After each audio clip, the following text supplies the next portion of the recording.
Oh man, we are on baby watch here at Catholic Answers. No producer in today.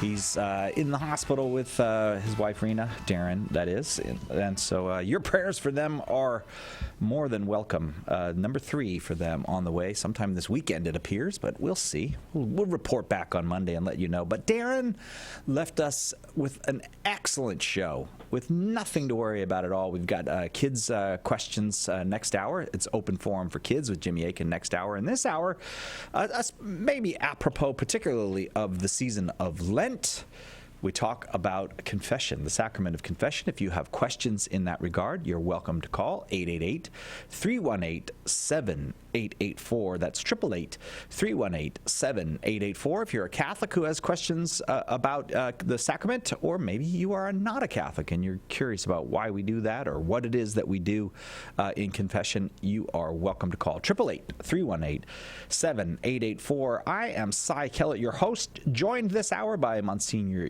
Eugene Morris, who is a sacramental theologian and a priest of the Archdiocese of St. Louis, in addition to being a very popular speaker, a retreat leader, and, as you will hear, radio guest and host. He is the pastor of the Oratory of Saints Gregory and Augustine there in St. Louis. Monsignor Morris, thank you for being with us. Cy, thank you, brother. It's good to see you. Very, very good to see you. And your parish is a, how shall I say it, a traditional Mass parish, or what's the right word to say?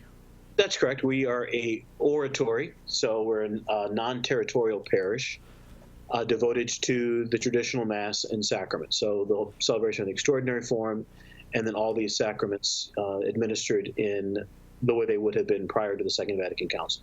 Okay, so now, does that is that reflected in the confessional as well, or?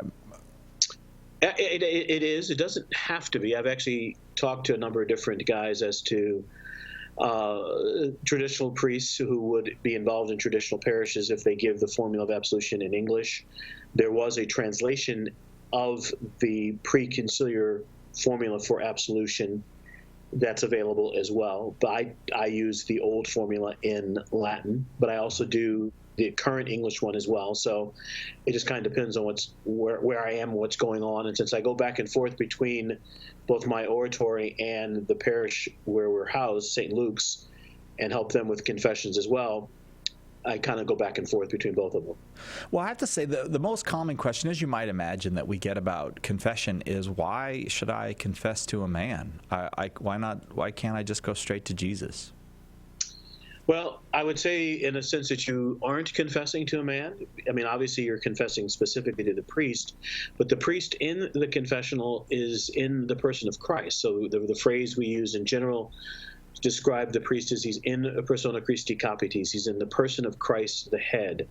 And that's most visibly expressed and experienced in the sacramental life of the church. So when an individual goes to confession, while he is speaking, on a natural level, having a conversation with the priest, on a supernatural level, he's confessing his sins to Christ through the mediation of the priest. And the theological significance of that is then confession isn't therapeutic. It's not therapy. It has a therapeutic dynamic, but it isn't therapy. I want to be able to talk to the Lord, and the Lord then speaks back to me, again, through the priest. So the formula of absolution isn't the priest, although it does say, I absolve you, because of the human reality of the sacraments. It's ultimately the mercy of Christ that's being bestowed upon the individual. So why do we do that? The simplest reason is because Christ is the mediator between God and man. And as that mediator, he has offered this sacrament as the normative means for reconciliation after one has been baptized. Again, 888-318-7884 is our number. Monsignor Eugene Morris is our guest, and we're talking about confession this hour. Do I have to go to confession in Lent? Is that a necessity of Lent? I know I'm not eating meat on Fridays. I know that there's a couple days of fasting. The fasting is strenuous, by the way, for Catholics now. I mean, come on. We got 2 days where we can have 2 meals. That is some awful hard fasting. But other than that, do I have to go to confession in Lent? the answer is you should go to confession during Okay. the Lenten season. So again, everyone wants to phrase it, do I have to? The better question is, why wouldn't you want to? And I encourage people actually to go several times in Lenten season, because the purpose of the Lenten journey is to prepare us to truly be able to enter more deeply into the baptismal dignity that grafted us unto the life of Christ. And so St. Augustine reminded those who were walking with the candidates and catechumens in the early life of the church that their task was not just to accompany those who were coming into faith, but the manner of their accompaniment was by thinking about their own baptism, and as a result of that, thinking about their own sinfulness, their own failures to live out that baptismal call. So they would be reconciled again. Those who are new would be reconciled for the first time, and then everybody would be at the Easter feast, if you will, being able to truly rejoice in the glories of the new life that had been given to us, because we would have experienced that on a supernatural level through the sacraments of initiation, or if one is already initiated, through the sacrament of penance. So the question wouldn't be, why should I or do I have to, but rather, why wouldn't you take advantage of yet another opportunity to receive manifold grace to help you through your Lenten journey? So in the old days of the church, if you committed a serious sin, you waited until Easter to come back to receive the sacrament? I apologize, excuse me. There are different traditions in the early life of the church. So in the first 300 years of the church, there was a greater emphasis and experience of the sacraments in their communal reality, because, of course, the communities were smaller. It would be hard to do what they did in the early church now. There was a sense, too, that sin did indeed separate individuals from the community more so than we experience that communal lack of unity, or the communal disruption of our sinfulness. And there was an understanding that the normative sacrament for the remission of sins is baptism. That's how my sins are remitted. Okay. The original and all sin. So one of the questions that the early church struggled with and answered in, I think, a very clear way, the question was, does regular confession or access to confession actually encourage people to sin and not strive to live out well their baptismal dignity? Some theologians believe that if we offered it too frequently, that would only encourage people to sin. But it was clear, first, the church had this sacramental reality after baptism because of the love of Christ.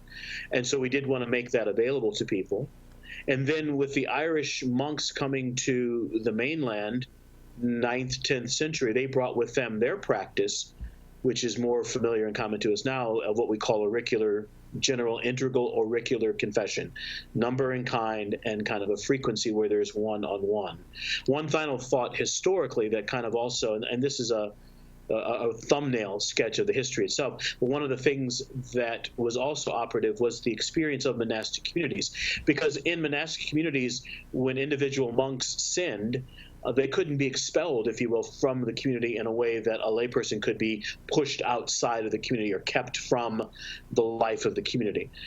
So how did one, as a monk, not only confess his sins, but then be reconciled and make recompense or do penance for what he did? And that begins to develop what we have now, the three acts of the penitent: contrition, confession, satisfaction, and then the act of the priest, absolution, that make up the whole sacrament itself.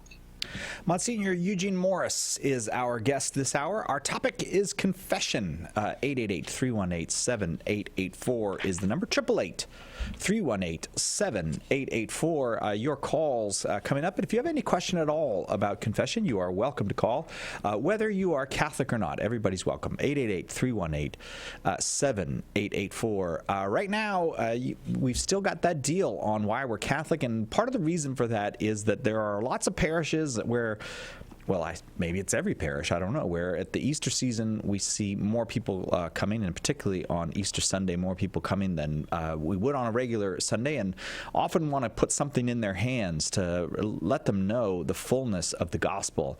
And one of the things that you could put in their hands is Trent Horn's book, Why We're Catholic, and that's why it's on sale right now. You buy a case of 20, you get them for $3 a copy. That's just about cost, I think, for those things. Case of 20 for $3 a copy, then you can give them out to other people as they make their Lenten journey, or maybe when you see somebody you don't know at Mass on Easter Sunday. Go to shop.catholic.com, order yours right now. We're waiting for your call. Grab that line and get on board. Catholic Answers Live is brought to you in part by CatholicSingles.com, the website for Catholics who want to meet others who share their faith and values for faith, fellowship, and love. You can learn more at CatholicSingles.com. Catholic Answers Live thanks CatholicSingles.com for their generous support. Homeschool Connections, an online provider of courses for your Catholic homeschool, is a sponsor of Catholic Answers Live. Homeschool Connections website is homeschoolconnections.com. EWTN, communicating the faith. Fallen away Catholic years and years ago, doing my own thing, and my mom and dad never gave up on me, and I know it was the Holy Rosary, and they kept after me. Philip, pray your rosary, and eventually I did. I'm a member of the Knights of the Immaculata, Maximilian Kolbe's group. I'm with the Legion of Mary, and I haven't stopped leading the rosary in nursing homes, thanks be to God. EWTN. Live truth. Live Catholic.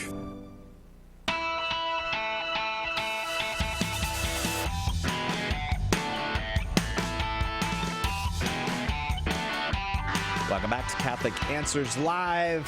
Great big giant Friday. Exciting Friday around here because we're waiting for Rena and Darren to have their number 3 baby. 888-318-7884 is the number here. And if you've got questions about the sacrament of confession, you are welcome to call 888-318-7884. Monsignor Eugene Morris is our guest. He is a sacramental theologian and a priest of the Archdiocese of St. Louis. And Carlos is first. We'll go to Carlos in San Antonio, Texas, listening on Guadalupe Radio Network. Carlos, your question for Monsignor Eugene Morris. Good afternoon, guys. Thank you so much for taking my call. I appreciate that very much. Monsignor, my mother is, she's going to be turning 75 in 2 days on the 10th, on Sunday. And I've had a discussion with her previously about confession, and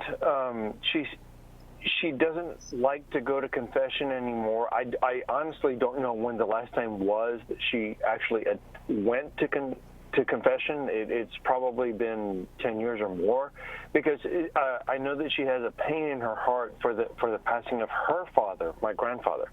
And she, aside from that, other than that, she is a faithful Catholic. She prays the rosary every day, and but the thing is, my question is to you, how can I gently talk to my own mother? And I'm her oldest son, so obviously I'm a very close,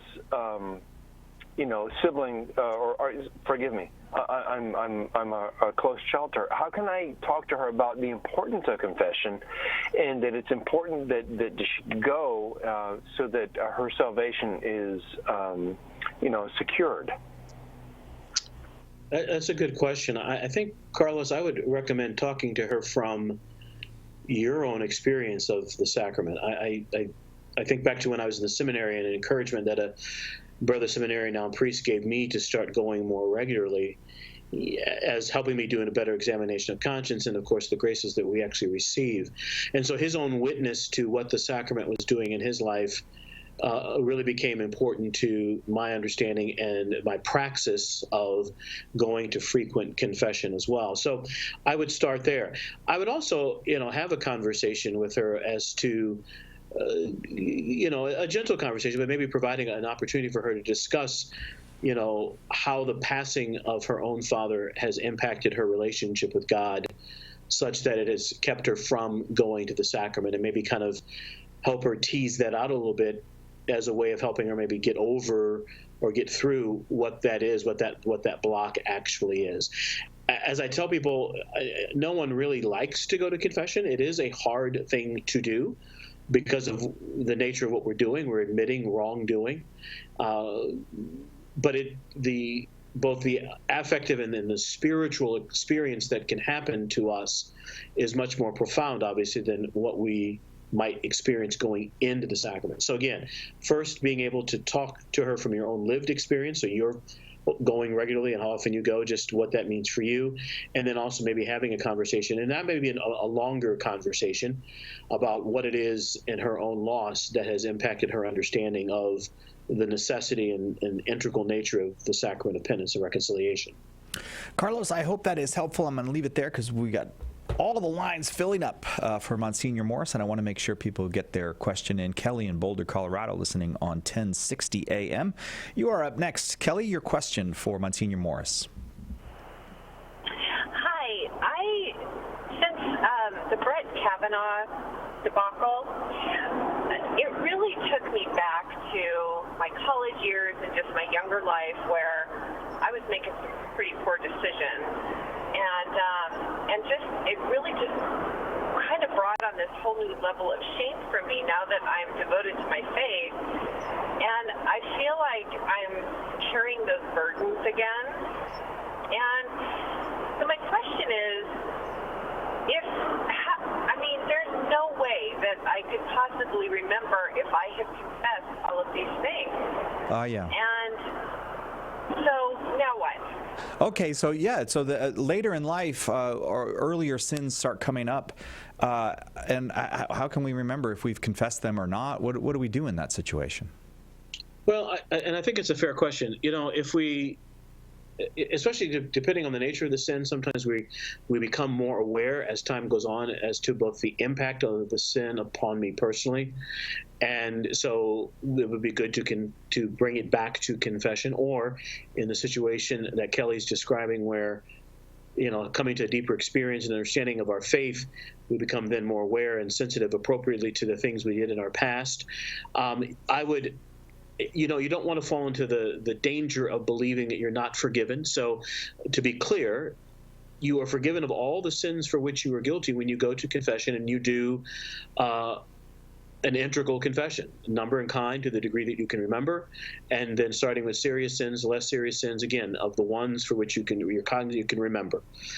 You don't withhold anything or hold anything back. That would make it a sacrilegious confession to consciously withhold sin. But again, there are things we're going to forget. If it's very serious to you or it's touching your conscience, you can certainly bring it back up in confession. And I would say that. I would say, Father, I don't know if I've confessed this or not, so I want to confess it if I have not. Or, Father, I did confess this before, but upon further reflection, I realized the seriousness of it, and I just want to bring that back to confession again. I think those are both appropriate ways to be able to do that. But don't feel or guard against kind of the possibility of a scrupulosity that makes you question, have I been so thoroughly complete that if I did forget something, again, you're not intentionally forgetting, you're not intentionally hiding it, you're good to go. Kelly, does that help you? It does. I think I kind of feel like the devil's just really at work, because when I really dedicated my life to Christ, I just can't imagine. I don't know. I'm just struggling with it. I feel like I'm carrying the shame again, and so I appreciate this. I appreciate the advice to go back and just bring it up again, because I do need it. I need it gone. Well, and I wonder, and Monsignor Morris, I wonder if you'll comment on this. The closer we come to Christ, I do think the more we realize the value of our sin, the negative, the damage that sin is, and that's not a bad sign, I wouldn't think. No, it's not. Again, the more we grow in our faith and become and develop a better understanding of the intimacy we share with our Lord, it's going to be a beautiful outgrowth. It's just a better awareness of sinfulness. I would also say, Kelly was describing that sense of shame as she remembered some of her past sins. Shame can be a good thing because it, again, can be reflective of our consciences being properly developed. But we don't want, again, remember how confession begins. It starts with your sin, but it ends with reconciliation. It starts with your weakness, and it ends with a clear proclamation of God's strength and God's desire that you be reconciled with him. So we want to leave not happy. So it's not therapy. We want to leave with a sense of joy and peace, and resolve to obviously not sin again, but with our sights set on the full mystery that's been revealed, not just my weakness, but God's strength. So we have to also guard ourselves against kind of overthinking it, or even allowing the shame to weigh us down and blind us to what it is that God has done to us in the sacrament itself. Kelly, thank you very, very much for that call and for sharing that your faith has become something much more serious to you. And I think for a lot of us, as we get older, we realize, I maybe should have been more serious about this all along, or would have certainly been better off had I been. And it's beautiful to hear it when it's happening. God is good. Kelly, thank you for the call. Let's go to an anonymous caller in an anonymous location. Your question, anonymous, for Monsignor Eugene Morris. It's beautiful to hear it when it's happening. Anonymous, I don't want to, I heard that part already. Anonymous caller in an anonymous location. All right, hang on. Anonymous. So here, we'll go back in 1 second and he'll be ready. Hello, Anonymous, are you there? Hello? Hi. Hello? Can you, Anonymous, you got to turn your radio down. Can you hear me? We can. Do you have a question for Monsignor Eugene Morris? Yes. Sure. My question is, can Orthodox Christians or Protestant Christians go to Catholic priest for confession? Orthodox Christians, yes. Protestants could go to the sacrament. The obligation is attending to those who are in the church itself. So,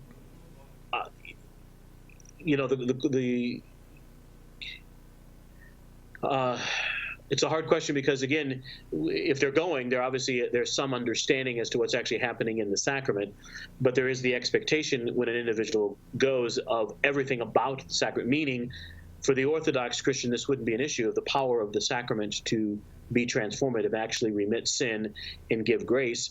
That wouldn't be the Protestant understanding of sacraments. So the question would be, after the process of confessing sins, doing penance, and being contrite, if the priest absolves them, what does that actually mean to the individual? Now, I have had Protestants come to the confessional, more looking kind of for spiritual counseling, but I would say if you're going to go on a regular basis as a Protestant, you need to become Catholic. Anonymous, thank you very, very much for that call. Let's go to Carlo in Dallas, Texas, listening on Guadalupe Radio. Carlo, your question for Monsignor Eugene Morris. I have a desire to present myself spotless to the Lord and go to weekly confession, but I don't really, at this point in time, I don't really have any deliberate sins that I've done against the Lord on a say this week.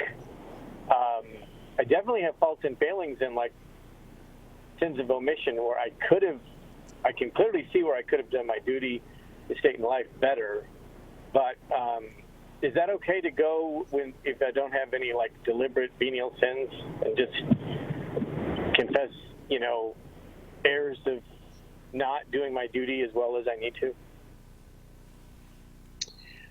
That's an interesting question because let me parse out why I think it's an interesting question. Can you go to confession on a weekly basis? The answer is yes, even if you're only confessing venial sins. There is a great tradition in the life of the church of going to confession, what they call a devotional confession, on a weekly basis. But what's accompanying that, which would be part of my, I guess the second part of your question, which makes it interesting, is that you're doing a rather thorough examination of conscience, which means you should be able to articulate specific sins for which you're guilty, even if they are only venial sins and you're not bringing any mortal sins. So a general confession of, I didn't do well, I didn't live well my state in life this week. If you're doing an examination of conscience, you should be able to reveal where specifically there was a failure to do that, whether there were particular acts of charity that you omitted in your interactions with others, or a failure to be diligent in prayer, or the possibility of being distracted in Mass, or whatever it might be. So I would say to the second part of that question, yes, go regularly. I would also find a confessor that you trust so that he will also begin to know who you are and the nature of this relationship. It can also help you in that examination of conscience. And then, do a thorough examination of conscience that will reveal to you where there are areas where you can grow specifically in the virtue of charity, and therefore confess where you have failed to do that. Does that help? Carlo, did that make sense to you? Yeah, I think, yes. And I can think of specific things. I guess at this point I'm trying to develop a finer strainer, because, in my past life, I've committed deliberate, sins, some serious sins, and it's like, now it's like, okay, well, got to, focus on doing better, refinement and getting, once if I don't have that doesn't mean there's nothing there. It just means I need to do a better job figuring it out. I think that's what Monsignor Morse was saying with the examination of conscience. And as a matter of fact, if you just type in the words examinations of conscience or Catholic examination of conscience into your Google machine, you'll get plenty of them. Monsignor Eugene Morris, sacramental theologian, pastor, our guest this hour. We're talking confession. Catch Catholic Answers live anytime at Catholic.com. A generation ago, Christian parents didn't have to worry about how to explain transgenderism to their 9-year-old children or help their teenager deal with mockery at school for believing in traditional marriage. But today, as our culture decays, we have to know how to talk to our children about these issues. In Made This Way, How to Prepare Kids to Face Today's Tough Moral Issues, Layla Miller and Trent Horn give parents the crucial tools and techniques to form children with the understanding they need appropriate to their age and maturity level to meet the world's challenges. If we're not teaching our children how to understand tough moral issues, then the world will. Read Made This Way and learn how to give your kids a firm foundation on which to build a life of moral clarity and happiness. Order your copy of Made This Way today by calling 1-888-291-8000 or logging onto the shop at Catholic.com. Is the church wrong on contraception? In a culture that worships the pursuit of sexual pleasure, the Catholic Church's teaching on contraception can seem archaic and unintelligible. Its critics say it's outdated, theologically unfounded, and even harmful. And even faithful Catholics can have difficulty explaining this moral teaching. Catholic Answers is out to change all of that. That's why we've just released Trent Horn's dynamic new DVD, The Case Against Contraception. Using scripture, papal and magisterial teachings, natural law, and new insights provided by social science and medicine, Trent puts forward a compelling case for Catholic teachings with his trademark charity and persuasive graciousness. Be prepared to give a defense. Order your copy of The Case Against Contraception today by calling 1-888-291-8000, logging on to the shop at Catholic.com, or asking for it at a good Catholic bookstore near you.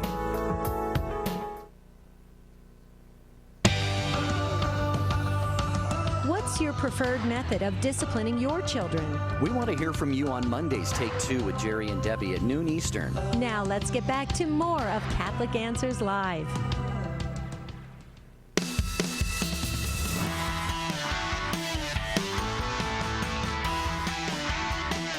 Welcome back to Catholic Answers Live. I'm Cy Kellett, your host.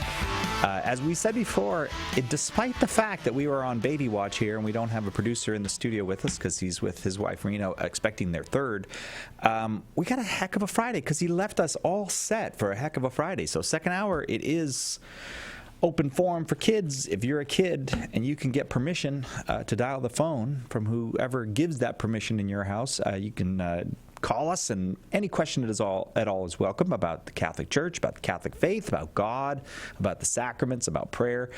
Jimmy Akin will be here to take your questions. Then this hour, we're talking about the sacrament of confession with one of our favorite sacramental theologians, Monsignor Eugene Morris from the Archdiocese of St. Louis. 888-318-7884 is the number if you have a question about confession. 888-318-7884. Let's go to John in Birmingham, Alabama, listening on 1480 AM there. John, before you ask your question, I got to ask you something. Anywhere near those tornadoes, or are you safely clear of that area?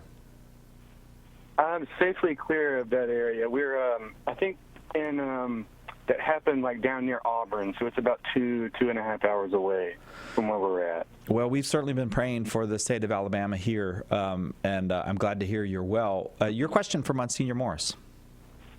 Yeah, thank you all for taking my call.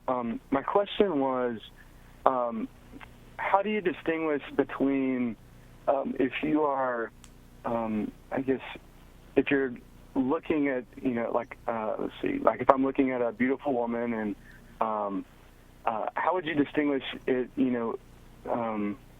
when you would, I guess, to determine if you need to go to confession by, because you lusted after this woman? Like, how would you know if you lusted after just looking at her? Like, how would you know what would be mortal or venial in that circumstance? Did that make sense? It does make sense. It's a little bit difficult to answer only insofar as you become the best arbiter, if you will, as to how your thoughts and your desires might in those moments morph from simply the recognition of an attractive woman to thoughts that move beyond that. And I guess that's where I would say the distinction is. So, since beauty is in the eye of the beholder, we might run across a whole host of women that we find attractive.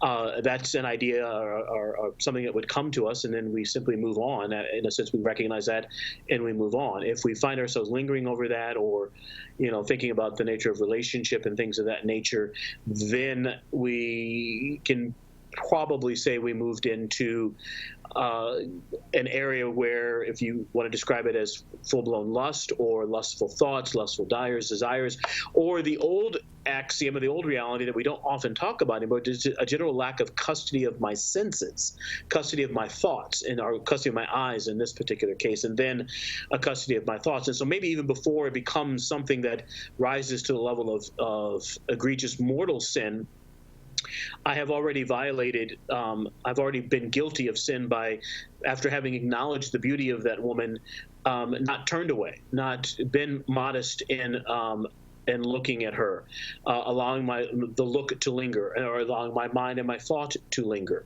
Again, the beauty of the sacrament is that it's the proper venue then to adjudicate this. So if you're not sure, bring it to the priest and describe to him the situation, and let him, especially if there's time for that type of conversation, let him assist you, not only in uncovering in that particular situation, but then it will help you going forward to be able to safeguard yourself.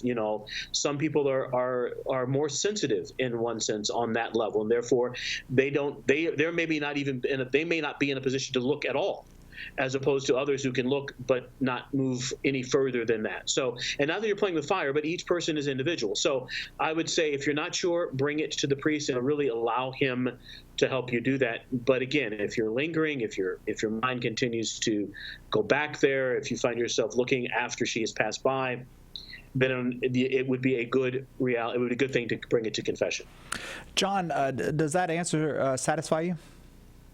It does. It does. Thank you all so much. Thank you very, very much. I always like to follow a question with a question such as that with another follow-up question, because it strikes me that our society is so corrupted in its understanding of such a thing like custody of the senses. Many people would say that is just Catholic nonsense, or Catholic guilt or something. So, so I always want to follow up with a why. Why is it important that I maintain what we call custody of the senses? So let's say custody of the eyes. That is, my eyes are not just constantly kind of scanning for the beautiful babes and but that I am being modest in what I'm looking at and that kind of thing. So why is that important? Because, as we were just talking a few minutes ago, you're allowing something into your mind. You're allowing something into your heart, into your soul. And so we only want to allow good things in, things that aren't going to distract us. We need to know ourselves well and safeguard ourselves from those things that can distract us or detract us from our relationship with the Lord. So as a general rule, there's no reason to be idle. There's no reason to be kind of just indifferent to all the things, especially because of how kind of licentious society is now and how immodest actually it is. So in the past, where people dressed appropriately, you were less likely to encounter an experience where if you were looking at someone, an attractive woman, you could be further drawn into some immorality or some sinfulness because of the manner of her dress. But now that doesn't happen. I mean, you don't know what you're going to encounter. So as a general rule, it's probably wise to just simply safeguard yourself completely from anything that might lead you into that particular sin. Thank you very much. Thank you for the call, and thank you very much, Monsignor Morris. We're talking about confession today with sacramental theologian Monsignor Eugene Morris. We go now to Susan in Maryland, listening on Guadalupe Radio out of Washington, D.C., I think there. Susan, your question for Monsignor Morris. Hi, thank you very much. Okay, a really quick background. I spoke with my a priest recently about my desire to, I've been a daily Mass goer, and I said that I wanted to only receive communion before confession. So basically, I've started going to confession once a week. It's been tremendously helpful for me because I don't think I was taking my sins seriously enough. I definitely was not confessing in kind and number. But he said to me not to be too hard on myself and that venial sins are not for he basically said confession, but venial sins are forgiven in the Mass. And I was asking another priest who said basically that Mass doesn't forgive venial sins. It's enough to be sorry for venial sins. All right. I mean, he didn't say Mass doesn't forgive it, but he says you don't need Mass in order to have venial sins forgiven. The best thing to do is never ask two priests about sin, because you're definitely going to get two different answers. It's like talking to lawyers. Yeah, but go ahead, Monsignor Morris. Your answer. I apologize. So, first of all, the Holy Sacrifice of the Mass does forgive venial sins. And venial sins can also be forgiven through corporal and spiritual works of mercy. There are other aspects, and on the top of my head, those are the two that are most prominent. So when we confess our sins, and there is what used to be called the little absolution, that's precisely what was going on. There was the forgiveness of our venial sins. Having said that, the priest was also correct in articulating that the sacrament of penance, strictly speaking, is the normative sacrament for the remission of mortal sin after baptism. So mortal sin is only adjudicated after baptism in the sacrament of penance and reconciliation and going to confession. Venial sins can be forgiven in other ways as well. I think the exhortation to you, Susan, not to be too hard on yourself is just that if you are aware of venial sins and you are a daily Mass communicant, a daily Mass goer, and then a frequent receiver of Holy Communion, the act of contrition that you're making and the confession of your sins at the beginning of Holy Mass will be appropriate for you in making sure there are no venial sins before you receive Holy Communion. Is it enough just to be sorry? If you're aware of sin, as a general rule, go to confession, mortal or venial. Go to confession. I'm not sure I would just simply say, well, I'm sorry for my sins, and therefore everything's okay. You can do that. You can still make an act of contrition, especially if you can't get there frequently or there's some reason you might be impeded. But again, more often than not, we should always be having recourse to the sacrament itself as we become aware of our sins. Susan, that helpful to you? Yes, thank you very much. Oh, well, thank you very much. Third priest is a charm. 888-318-7884 is our number. 888-318-7884. We're talking with Monsignor Eugene Morris about the sacrament of confession. He is a sacramental theologian, and he's also going to talk about the sacrament of the Most Holy Eucharist. How was that celebrated in the early church? Because we're having a conference, and it's called The Early Church Was the Catholic Church, and that is why the president of Catholic Answers now joins me. Hello, Chris Check. How are you, Si? How are you, Monsignor? I'm good, Chris. Thank you. It's good to hear your voice. And it's good to hear yours. I actually have a question about confession. Can I ask that after? Sure. Yeah. After we do our Yes, absolutely. So, CatholicanswersConference.com, CatholicanswersConference.com. It's the last weekend in September. What is that, 26 to 29 this year? Yes. And the theme is, as you said, the early church was the Catholic Church. So this is a point of dispute. Right, that we have with our Protestant friends who sort of have a narrative that everything began in the 16th century. Is it a dispute if you're right, though? Yeah. No. Sorry. And actually, that's an unfair characterization of the Protestant position. But what we aim to show is that all of those things that we identify in the Catholic Church now were present from the first. And that's, you mentioned, Monsignor, especially he's going to be talking about liturgy in the early church and how there's a continuity. Well, Monsignor, why don't you explain it better than I can? No, actually, Chris, you're doing a great job. We are. We're going to talk about the continuity between what was then and where we are now and the history throughout. There is some confusion, especially in the post-conciliar church, that doesn't oftentimes appropriately understand the beautiful development and relationship of the life of the early church to where we are now. So we're going to kind of just delve into that a little bit better. We're going to talk about where we are now, but also talk about maybe what it is that we've lost that we need to recapture from the early life of the church that has been part of the whole continuity, especially as we look at the holy sacrifice of the Mass itself. What a great gift that we're going to have Monsignor with us, and also his fellow St. Louis priest, Father David McConey, S.J., who's a great patristic scholar, Rod Bennett, author of The Apostasy That Wasn't, and our special keynote speaker, the Bishop of Bridgeport, Connecticut, Bishop Frank Caggiano, who some say is the best speaker in the whole USCCB.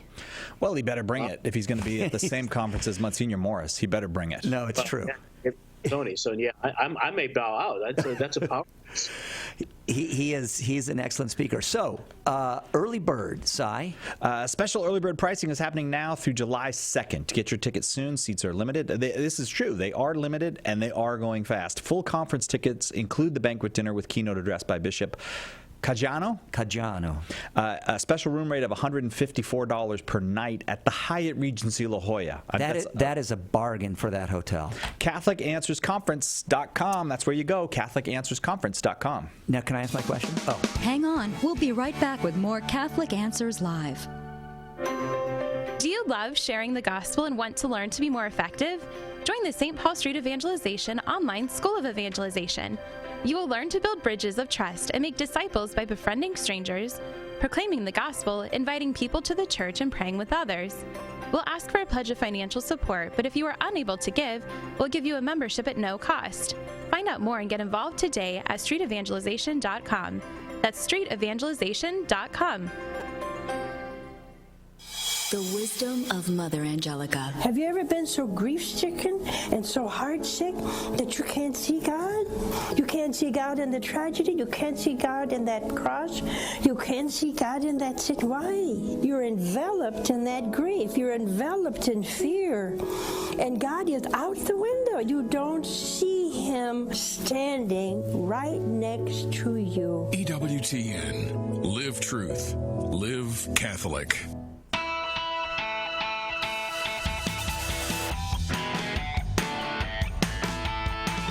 Welcome back to Catholic Answers Live.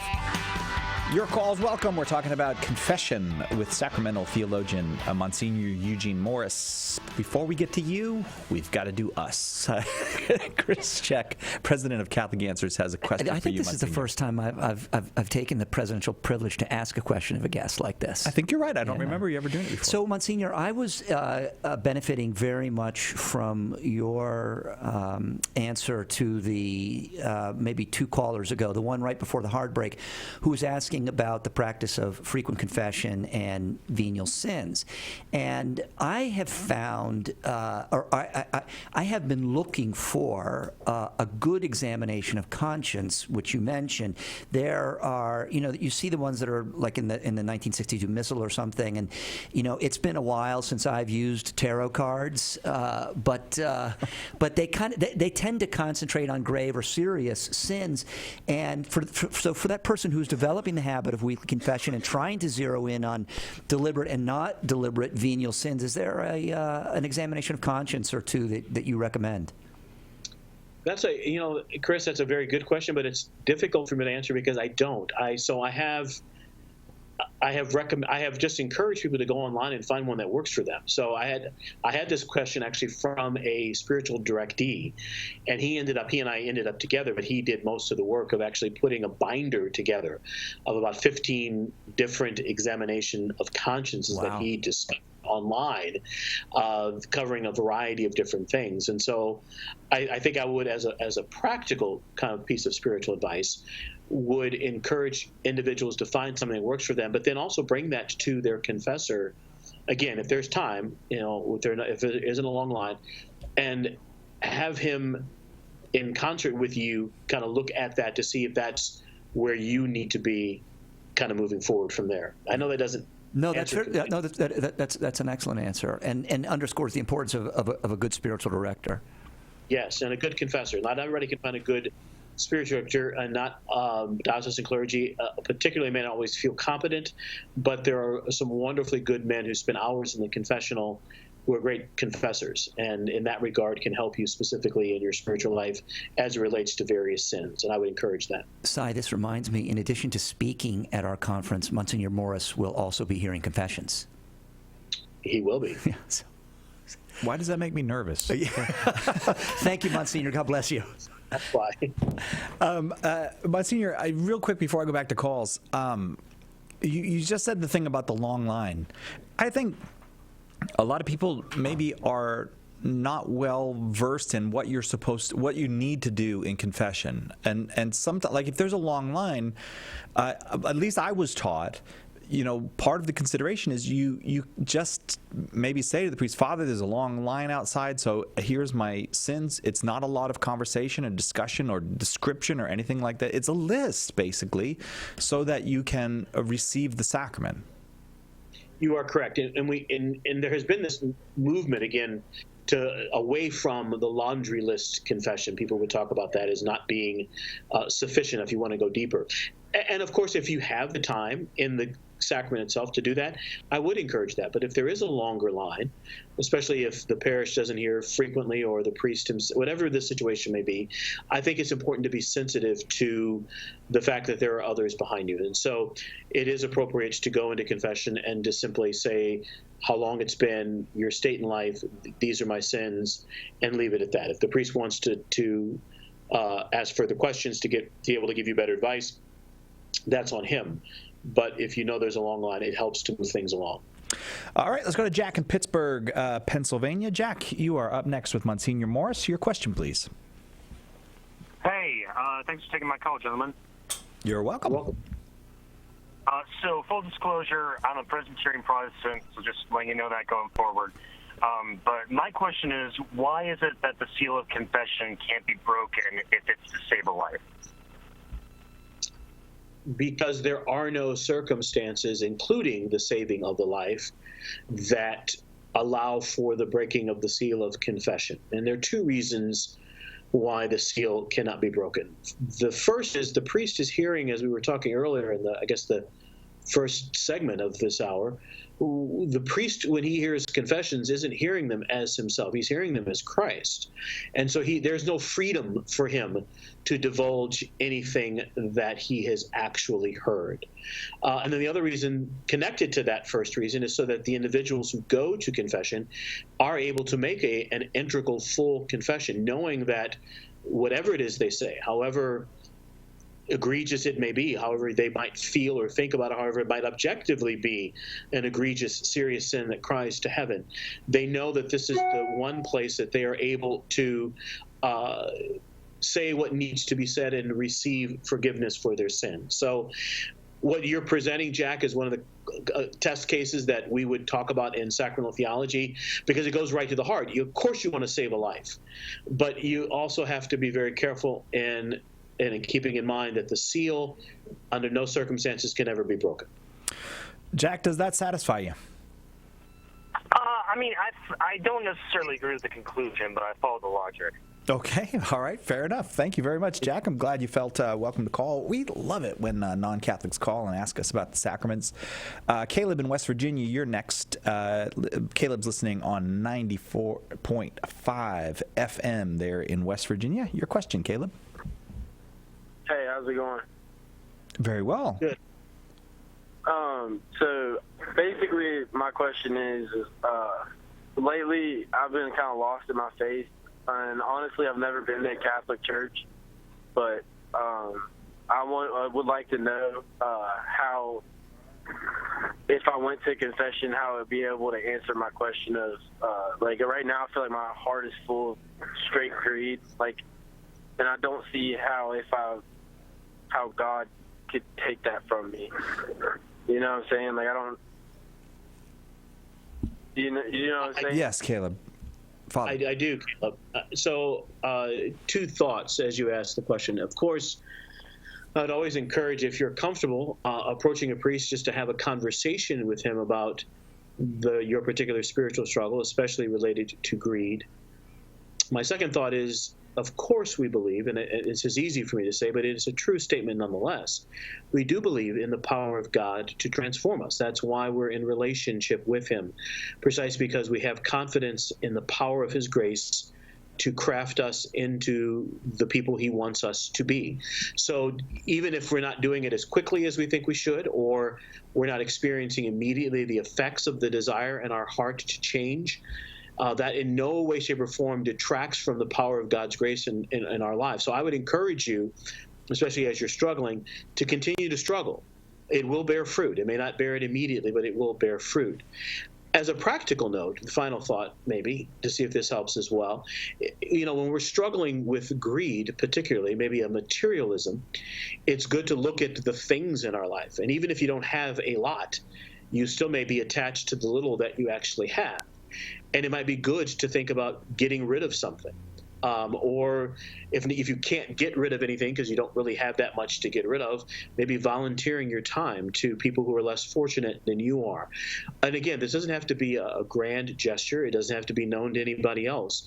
But it becomes a way of helping you first not focus on yourself, but focus on others. But in that very act of focusing on others, move your heart away from, if you will, that holding on to material possessions or material comfort. But of all the things, I would encourage you to continue to struggle, have confidence in the Lord's grace in your life, and if you're comfortable, do approach a priest and talk to him, whether in the context of the sacrament itself or just to have a conversation with him so he can help you continue in the struggle. Caleb, your response.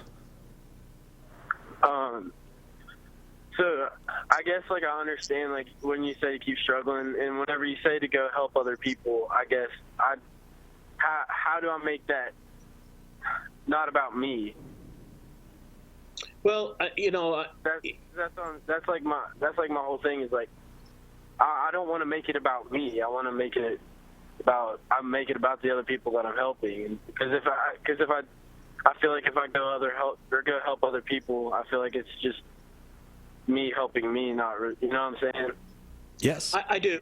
And I would say to that even if you started out helping other people and felt that it was only you helping yourself, you will discover, and I think I'll talk from my own lived experience, that it does relatively quickly become less about you and more about the other people. The more I find that I give myself away, the more I actually find that I actually am losing myself. So I would say find something, again, I'm not sure what's in your area, but find a venue, whether it be helping out at a soup kitchen or helping at a homeless shelter or donating time to people who are homeless, or you look around. There are a lot of social agencies that are always looking for volunteers. Just start doing it. Even if you feel that you're not motivated for the right reasons, start doing it anyway. And in time, and I think very quickly, you'll discover that if you're consistent in doing it, you're going to be thinking less about yourself and more about the people that you're serving. And Jesus really does transform us, Caleb. He really does. Anybody who tells you otherwise is misleading you. Thanks so much for the call. Monsignor Morris, thank you for a very fine hour. Thank you so much. Always good to see you and be with you. Thank you very much. And may we have your blessing before we go. You certainly may. The Lord be with you. May the blessing of Almighty God, Father, Son, and Holy Spirit descend upon you and remain with you forever. Blessed Lent to everyone. Amen. Thank you, Father. Next hour, it's Kids Open Forum. So if you're a kid and you can get permission to call, give us a call. Start dialing now. Jimmy Aiken will be here in just moments to take your call. Any question at all is welcome. If you want to know something about God, if you want to know something about Mary, something about the church, something about any of the sacraments, you're welcome to call. 888-318-7884, 888-31-TRUTH. Right back with that after this on Catholic Answers Live.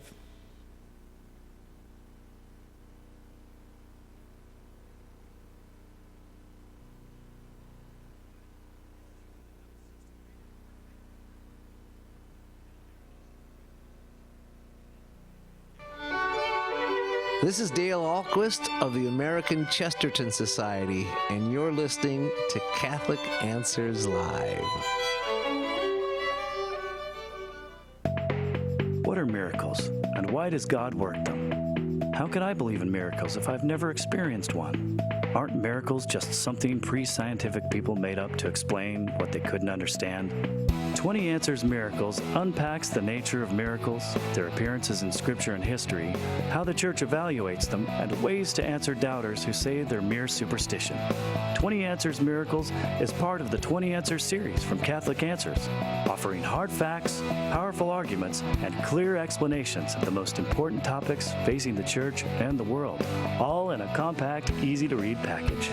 Visit shop.catholic.com today and take a look at this exciting new series from Catholic Answers Press. Just like the saints of the Counter-Reformation, our own souls are in constant need of reform, of reconversion to God and His will for us. We struggle with sin. We become distracted in prayer. We find it hard to be loving and easy to be selfish. In Reform Yourself, Sean McAfee shows you how these magnificent saints can be guides to your own personal transformation. We all need to reform our souls. Let the saints who reformed the Church show you how. Order your copy of Reform Yourself today by calling 1-888-291-8000, visiting the shop at Catholic.com, or asking for it at a good Catholic bookstore near you. Interested in visiting Catholic Answers? If you live in or plan to visit beautiful Southern California, we'd love to have you come by for a tour. You can meet our apologists and staff, visit our chapel, and watch the broadcast of Catholic Answers Live. To arrange a tour, call us at 619-387-7200 or email us at visit@catholic.com.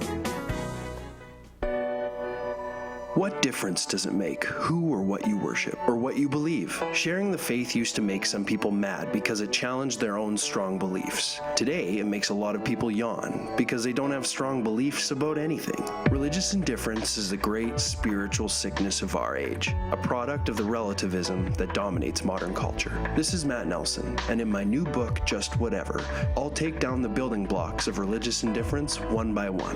We'll look at the different kinds of indifference you tend to encounter in your friends and family members to see where they come from and why they're seductive. What you believe matters. Find out why and what to do about it in my new book, Just Whatever. You can order your copy of Just Whatever by calling 1-888-291-8000, by visiting the shop at Catholic.com, or asking for it at a good Catholic bookstore near you.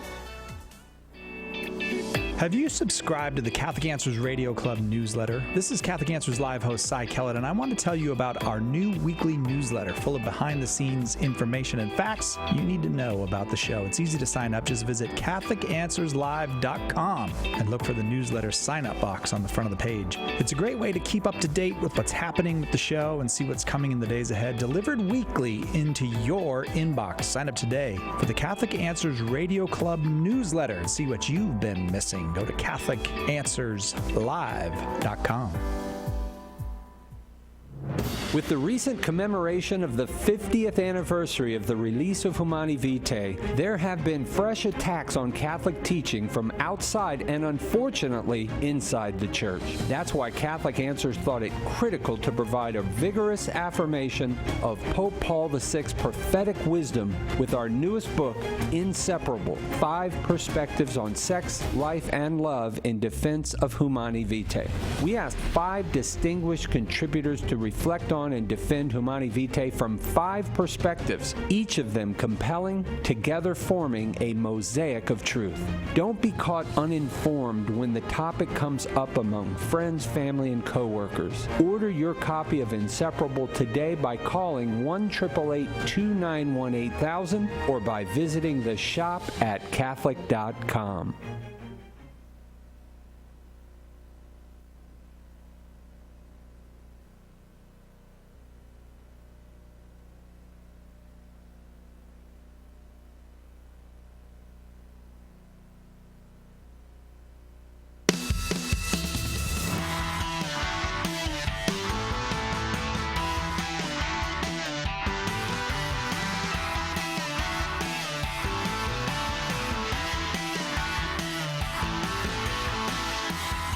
Welcome back to Catholic Answers Live. I'm Cy Kellett, your host, and it is Kids Open Forum this hour. Any question from any kid is welcome.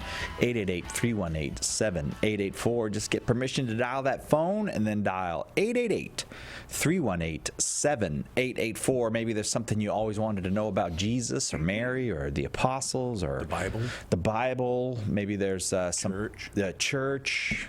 Keep going, Jimmy. What else we got? Lots of other Bigfoot. stuff. Yeah, Bigfoot, Loch Ness Monster. Loch Ness Monster. So if you're a kid, like, what if you're a kid at heart, you know? No, I got in trouble for saying that one time. Oh, really? Yeah, because I said, if you're a kid at heart, and then, like, some older... it sounded like young men, not really old. We started calling, and Marie was like, no, I can't. It's just a kid's hour, and then they gave Marie a hard time. Oh. I got in trouble with So Marie. I could not call. No, because you are a kid at heart. That is true. And I think it's good to be a kid at heart. Yeah. I would probably... but so 18 and under. Yeah, 18 and under, right. 888-318-7884. I mentioned Bigfoot. And so that gives me the opportunity to mention your podcast, Jimmy Akin's Mysterious World. Yeah. Where you have talked about Bigfoot. I have talked about Bigfoot, As a matter of fact. All right, so the question I never hear answered about Bigfoot is... All right, so exactly how big is the foot?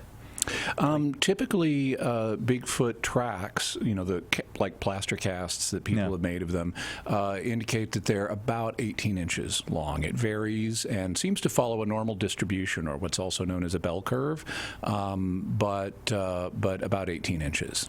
Wow, that is a Bigfoot. Yeah. That's no joke. Yeah. Typically, a human foot is, or at least a man's foot, is about a foot. 12 inches, hence the name. Really? I think a lot of them are. Really? A lot of them are, not all of them. But in any event, human feet also follow a normal distribution or bell curve in size, and so if you were making large appendages to put on your feet to hoax Bigfoot prints, they would also follow a normal distribution. So the mere fact Bigfoot tracks follow a normal distribution doesn't count significantly as evidence that Bigfoots are an unknown species. And you say Bigfoots, not Big Feet. It can be both ways. Oh, all right. 888, you don't have to call about Bigfoot. This is open forum. If you have any question about the church, sacraments, any of it, you're welcome to call 888-318-7884. Already, look at that, Jimmy. The line's lighting up. Awesome. We better go to Stephanie in Minnesota. Stephanie, are you there with us? Yeah. Hi, Stephanie. How old are you? 6. Well, 7. 7. Oh, cool. So you had a birthday then? I think she's had 7 of them. Stephanie, what is your question for Mr. Aiken? If God is everywhere and Jesus is God, when Jesus became a man, was he still everywhere? So Jesus is both God and man, and he therefore has what people say are 2 natures. He has a divine nature because he's God, and he has a human nature because he's man. His divine nature was everywhere at all times. In every time and place there is, God is there. And so in his divine nature, Jesus, the second person of the Trinity, who we know on earth as Jesus, is everywhere and every when. He's in every time also. But his human nature is not everywhere. His human nature came into being in about 2,000 years ago, so it's not every when. His human nature is only for the last 2,000 years so far, and it's only in certain places. When he was on earth in his ministry, when he was going around with the apostles, his human nature was only in one place at a time. But God can do miracles and cause a human nature to appear in many places at one time, and that's what's happening now in the Eucharist, because the Eucharist is in many places, and the Eucharist is the body and blood of Jesus together with his soul and divinity. And so that means that today, Jesus' human nature is not only in heaven, it's also present in many places here on earth as a kind of special miracle. It's not present everywhere, though. It's still only present in heaven and in the Eucharist, but his divine nature is present everywhere today, just like it was before the Incarnation and during his earthly lifetime and now as well. Does that help you, Stephanie? Yeah. Well, thank you for calling. Thank you. Okay, all right. Well, Stephanie, that was a great pleasure. We appreciate that call. Very subtle question, too. It is. It is a very subtle question. And I know she did your favorite thing. She just got straight to her question. Asked the question yeah. without telling me all the prehistory of why she wants to know it. Right, yeah. exactly. Kids are great that way. They are. Stephanie, thank you again for your call. We go now to Lucas in Virginia. Lucas, are you there with us? Hello. Hello, Lucas. How old are you? I'm 13. Well, thank you very much for your call, Lucas. What is your question for Mr. Aiken? Yeah. My question is, why do you think that some people don't associate Catholicism with Christianity, even though Catholicism was basically the first form of Christianity? This is something that only exists in recent centuries. This is not something that anyone would have ever heard of before the 1500s. For the first 1500 years of church history, everybody recognized that Catholics are Christians. In fact, if someone had said Catholics are not Christians, they wouldn't have known what you meant, because, as you say, Catholicism is the first form of Christianity. But what happened in the early 1500s was the Protestant Reformation began. And at the time, in Europe, it was universally recognized that the Catholic Church is the true church. It's the bride of Christ, and so you really need to be part of the Catholic Church. And that meant that the early Protestant reformers, Martin Luther and John Calvin and people like that, they had a problem in convincing people to not be Catholic. They needed to have some kind of alternative story that they could tell about what the Catholic Church is if it's not the bride of Christ, the true church that you need to be part of. And what they did was they took an image from the book of Revelation of the whore of Babylon, which is like a big evil thing, and said, okay, the Catholic Church isn't the bride of Christ, it's the whore of Babylon. And that could explain why it's so big and why so many people think it's the true church, even though they claimed it wasn't. And so it then, from there, became easy for them and, in a way, necessary for them to say, okay, or for some Protestants to say, if the Catholic Church is the whore of Babylon, then it must not be Christian at all. And so you started to get Protestants who would say Catholics are not Christians and things like that. Now, it took a while for that to develop. Not the early Protestant reformers didn't say Catholics weren't Christians, but some later Protestants did.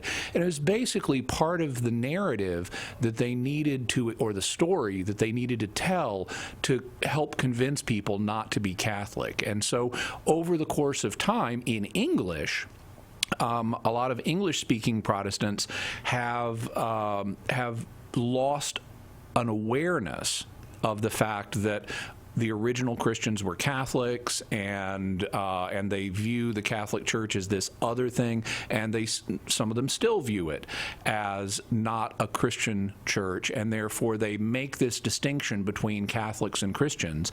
Fortunately, in recent years, over the course of the 20th century, a lot of the kind of hostility that existed between Protestants and Catholics started to cool down. And so today, many Protestants, most Protestants, would be perfectly happy to say Catholics are fellow Christians, and that's a great thing that they're able to honor us as brothers in Christ the way we honor them as brothers in Christ as well. But unfortunately, there are still some Protestants who want to say Catholics are not Christians, and therefore they're kind of maintaining some of the language that came out of the Reformation. Okay, Lucas? Nope. Okay. Yeah. All right, very good. Thank you, Lucas. Thanks very much for your call. It is a Kids Open Forum today. If you're a kid and you got permission to dial the phone, 888-318-7884. We need some more kids to dial the phone because we don't have that many on the line right now. Yeah, we got about 4 lines open at the moment, so this would be a good time to dial if you are a kid and you got a question. 888-318-7884. Just make sure you got permission, and we'd love to talk with you. Oh, hey, we got a brand new free book for folks. If you visit the Catholic Answers Facebook page, you can download your free copy of Making the Most of Lent, a Spiritual Companion. Free ebook for you over at the Catholic Answers Facebook page. This is Bishop Chad Zielinski from the Diocese of Fairbanks of Northern Alaska, and you are listening to Catholic Answers Live. Catholic Answers Live is proudly supported by CatholicChemistry.com, a new dating site for Catholics who want to do dating right and believe relationships start with Catholic chemistry. Catholic Answers Live thanks CatholicChemistry.com for their generous support on the web at CatholicChemistry.com. Are you a coffee drinker? If so, you can now enjoy a coffee roasted to perfection by the Carmelite monks of Wyoming. Delicious Mystic Monk coffee is roasted and prepared by monks in a hidden cloistered monastery and is available in over 25 varieties. All Mystic Monk coffees are works of perfection and labors of love. For more information on how to purchase Mystic Monk coffee, visit mysticmonkcoffee.com. That's mysticmonkcoffee.com. It's the start of a new day and a new year for Morning Glory. What are you listening to when you're getting ready to get the kids to school? What are you listening to on that drive-in that's going to wake up your spirit and begin your day focusing and thinking about the faith? You're going to know you're listening to people that care about what you're doing. We want you to get to heaven, too. We all want to get there together. And we can have fun doing it. So it's like your morning cup of coffee for your soul. Me included. Yeah, absolutely. Yeah. Deacon Harold Burke Sivers joins Gloria Purvis and the Morning Glory team Monday, January 14th on EWTN Radio.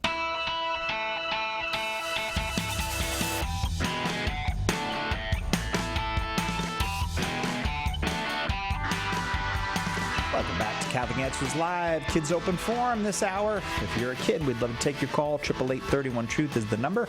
Now we go to somewhere here in California to Blessed. Did I say your name right? Is it Blessed? It could be Blessed. Blessed. Okay, Blessed. And how old are you? 12. All right. And what is your question for Mr. Aiken?